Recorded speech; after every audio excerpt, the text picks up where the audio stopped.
I used to get paid full-time before I started college. I was a little rich and could offer little luxuries like daily coffees and stuff. Since I've shifted to part-time and not a very high income for part-time, I'm more stingy with my money and am more wiser than I used to be few years back.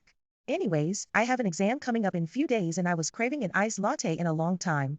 Sydney's cafe prices are on par with its house prices. JK, but might as well be. It's so extremely expensive, but I decided to spoil myself a little today.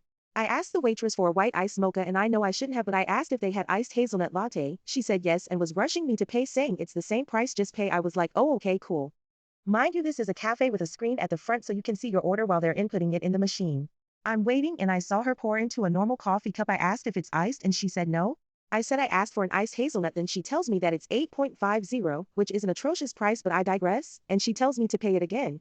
I ask for a refund for the initial coffee I paid for. She gives it and tells me to pay 8.50 in full again.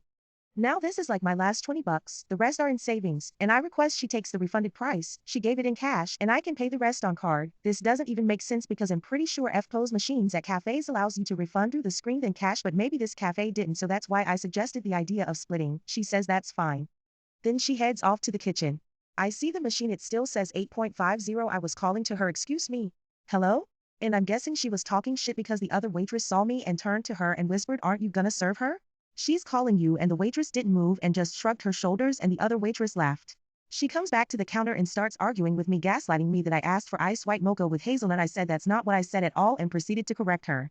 She then gives me the coffee anyway and is huffing and puffing saying it's fine, it's my mistake. Also, I should note there wasn't a line behind me either. I was the only person waiting. I admit I've worked in hospitality before. I used to deal with rude customers all the time. But I don't think I was necessarily wrong here. I admit though, if I was rich like before, I probably would have just paid the 8.50 on my card, but I wasn't asking for much. If it was difficult for her to split the payment in cash and card, I would have just taken the refund.